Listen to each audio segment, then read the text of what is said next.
All right, Sarah, it's on to you. Hello, my name is Sarah Bethany Nelson. I am the founder and CEO of Local Island Cup. I was born and raised in the Azores, Portugal, which is a group of 9 islands in the mid-Atlantic Ocean. It's about 2,000 miles away from the east coast of the US and 1,000 miles away from mainland Europe. Growing up on such a small island, I had to find a lot of ways to entertain myself. So I pursued a lot of creative hobbies, and that has really molded my company to where it is today. Another thing that has definitely influenced my perspective on business is I did a lot of community service work with my family growing up. I was really able to see firsthand how much dignity providing fair work gave people over simply giving someone a handout. It was really, really empowering for people to be able to help themselves in that way. The islands are very naturally beautiful, as you can see from this picture. They are largely untouched. The oceans are clean, the air is clean, the land is fairly untouched. You can see the Milky Way galaxy. It looks like a cloud of light on a clear night. This has really impacted my desire to create a business that uses creativity, sustainability, and then that fair employment aspect. So in 2017, I made the move to attend university at Stanford in the States. I was on an accelerated pre-law track with a passion for human rights work. I really wanted to go into labor specifically. I had recently learned about the human rights violations in like fast fashion factories where these people were not in safe conditions and also being severely underpaid. But something happened that altered the track from pre-law to where I am today. So the first week of my freshman spring semester, I began to get really sick. We did not know what was going on, and at the most extreme points, my symptoms looked like my hands and feet going completely numb to a point of being paralyzed. I had horrible pain throughout my whole body. My blood values were all over the place, and I was losing a lot of weight. After about a month of going to doctor's appointments, honestly more than class, my doctor sat me down and told me, this is going to be really hard to hear, but you might have cancer. I just remember feeling like the blood drain out of my face and like my heart dropped through the floor. My brother was there with me, and as we were walking out of that appointment, we couldn't speak, but I know both of us were just thinking like, how are we going to tell mom and dad? So that afternoon, I had to FaceTime my parents, which is probably the hardest thing I've ever had to do, and tell them they think I might have cancer. I could just see their hearts breaking, and it was a really difficult moment to have to be able to be the one to deliver that news. They bought plane tickets right away and came to take care of me and just kind of help me figure out the next steps.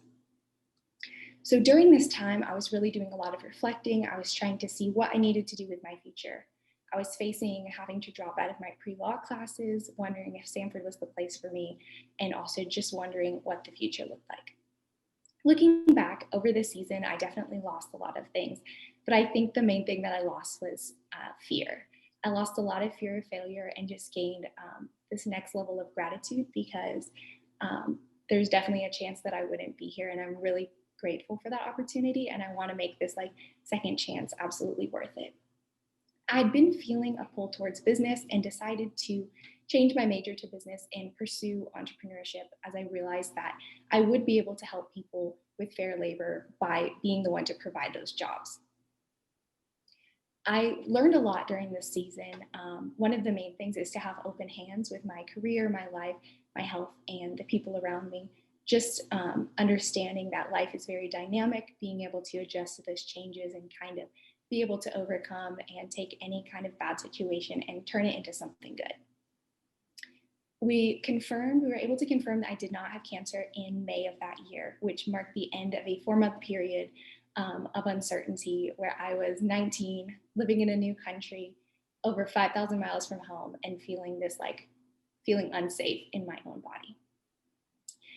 Some lessons that I was able to take away from this season and that I carry still today are that I am here for a purpose, and I want to make it a really good and impactful one.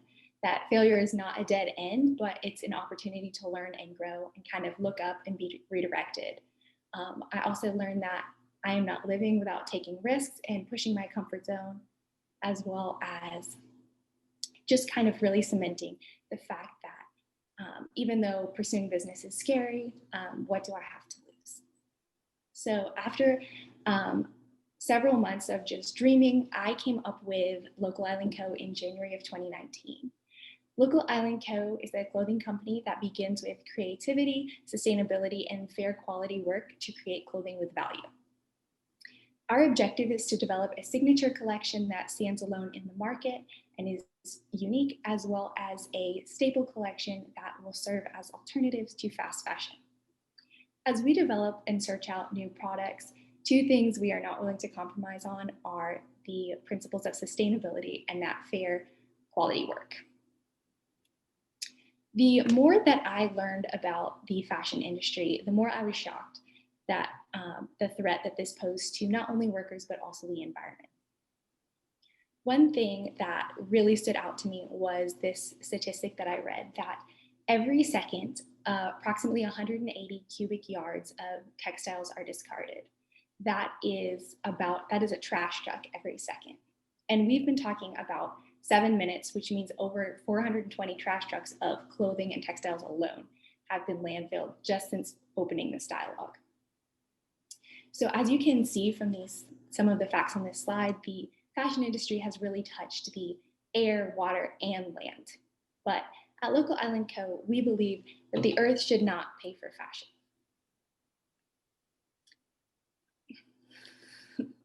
Okay. We use natural fiber, recycled, vintage, and dead stock materials to make our clothing with a lot of quality and value. Our goal is to create these timeless pieces that will be passed from sister to sister and friend to friend, rather than worn once or twice and then just discarded. I currently serve as the fashion designer, producer, marketer, and salesperson at Local Island Co. My mom is an invaluable part of my team, and she has taught me everything I know about the design and sewing aspect up to this point. We design and make everything by hand in-house, literally in our home, and we have really enjoyed that relationship that we have been building and being able to work together. As we have developed our collections, we have been making and selling pieces on a custom-made basis. This has been really important for us in market research as we understand what people are interested in, as well as developing sizes based off of real people. I've been pretty light on the marketing up to this point because I don't want to overproduce and underdeliver with our scale the way that it is right now. It's really important for me to build the brand responsibly in a way that reflects my values, the mission of the company, and then also respects all of our stakeholders. When COVID hit in the spring, I actually found more opportunities than challenges. With online classes, I was able to be a lot more flexible in every single one of my roles in the business. One of my mentors asked me to make 10 masks for her family, and since then I have made and sold masks in over 40 fabrics and sold out of 2 collections, summer and fall. This product also opened up an opportunity to start selling at local farmers markets here in Birmingham, and that is something that I plan to continue doing in this spring. Being a finance and management double major, I don't have a lot of time to design and sew when I'm at school. Thankfully, university has offered a lot of growing opportunities, being able to build relationships and also just learn what people are interested in. I wanted to create some products that would really connect with my peers and be pretty simple products that I could have year round. And you can see them here in this picture. On the left, we have a sticker. I did a lot of research and found 3 minutes. Okay, thank you. The most sustainable sticker option on the market. It's actually fabric-based rather than vinyl. And on the left and behind me, you can see this rack of t-shirts. I decided to create our branded shirts by recycling local Birmingham shirts from thrift stores as a way of both engaging local business and working with nonprofits, and also sticking to our vision of sustainability. One of my mentors here in Birmingham is setting up a meeting between me and a good friend of his who is the owner of a chain of thrift stores here. So we can build a relationship where they would supply t-shirts, I would buy from them exclusively, and I would also encourage my customers to donate clothing to this thrift store, and we would be able to have this kind of relationship that is circular and also supplies both of our businesses with a steady stream of what we need. These sticker and t-shirt products provide a steady stream of products that I will be able to use in an online store that I am planning on launching soon. And I will be able to have confidence that this product will be delivered no matter where I am in the world. I'm graduating in May and attending Accademia del Lusso in Milan, Italy this fall for a master's in sustainable fashion design. I'm really excited to see where this learning experience takes my vision for the future and Local Island Co., as well as my design skills.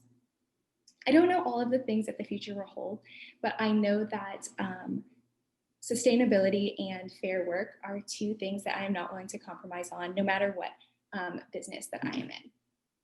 Further down the road, my goal is to source production out of mainland Portugal. Portugal is known for its textiles, especially linens, and by keeping production in the country, I believe this would it would reduce it would definitely reduce 1 minute. transportation pollution and also build this strong relationship for fair labor and sustainability. I'm really thankful for all the opportunities I've been given, including the opportunity to present today, and I'm excited to do the most with what I have. I understand the dynamic nature of both fashion and business, and that change is guaranteed. I am really excited to rise to the challenges as they come and show everyone that that a girl from the Azores can dress the world without charging the environment for it. Great, thank you, Sarah. All right, now we'll open it to 10 minutes of questions. Who wants to go first? I will. All right, Ashlyn? I have 2 questions, Sarah. First, have you actually sold any of your products? And if so, to who? I'm assuming probably your peers. And then second, I know in the sustainable fashion industry, one of the real challenges is how you are able to market, because naturally when you're doing something that's sustainable, your costs are going to be higher. And so have you thought through how you position yourself there in terms of pushing the product and convincing people to spend $100 on that t-shirt versus spending 15 at Target, then you're going to throw it away in a year?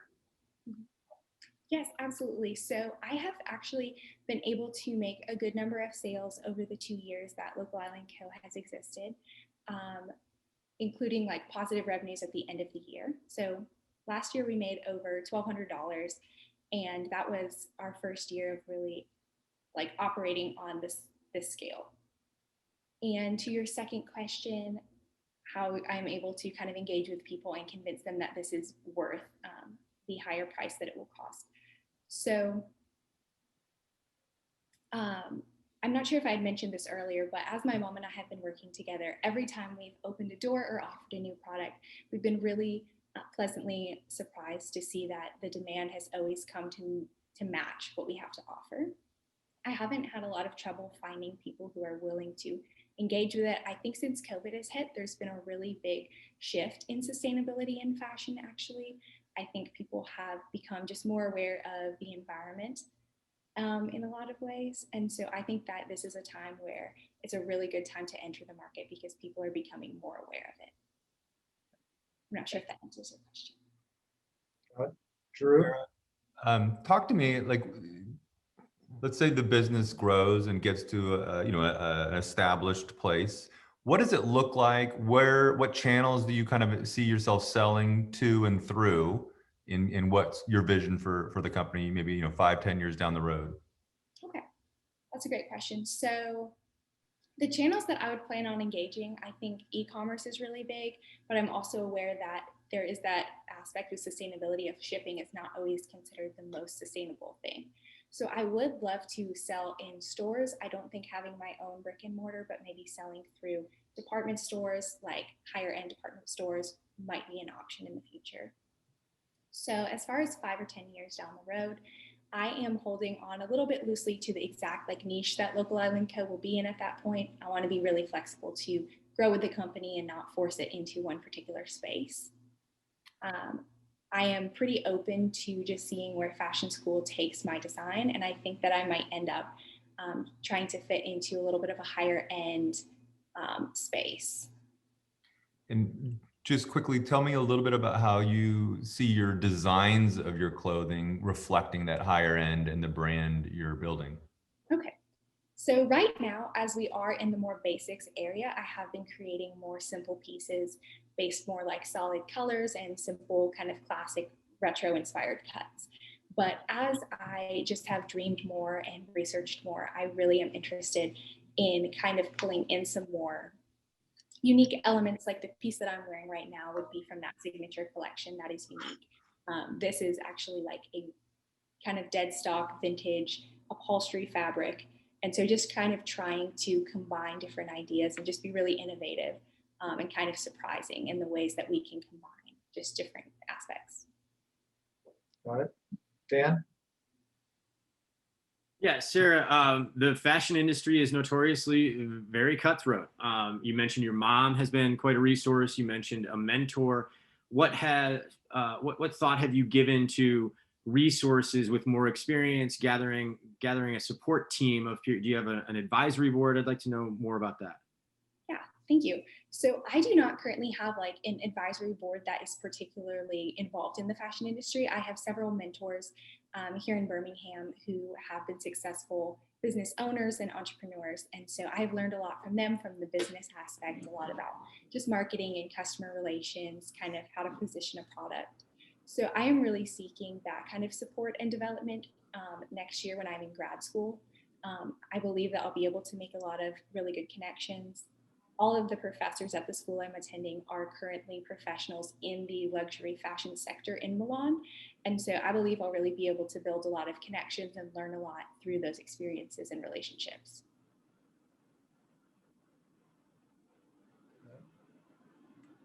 John, did you have anything? Sarah, I was curious if you could tell us about one of the larger mistakes you feel like you've made as a business leader and what you learned from it. Okay, I think that's a great one. So I think one of my biggest mistakes in a way has been, like I said, I've been pretty light on the gas with marketing, and part of me feels like maybe I've been a little too cautious and holding myself back, where maybe I could be putting myself even more into this.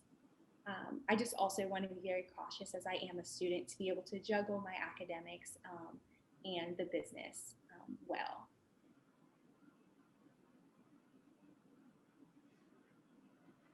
All right. Any other questions, judges? One last one would be, Sarah, what's your favorite piece that you've designed so far and why? I think the piece that I'm wearing is probably one of my favorites. It's one of the first ones where I really let that kind of unique creative side out. I was like, this could be horrible, but we're going to try it. It could be great at the same time. Is it a dress or what is it? Okay, just done. Mm-hmm. Yeah. Cool. So I think it's one of my favorite pieces just because I felt like I was kind of taking a risk in just the cut and the combination of fabrics, and I just had a lot of fun with it. And what has the response been when people see it? People really like it. They're surprised. I think people don't really expect the kind of couch fabric, but people like it. Got it. All right. Well, thank you, Sarah. Okay. And I think we'll see you next at 4:15. Okay. Thank you guys very much. Thank you. Good job. Thank you.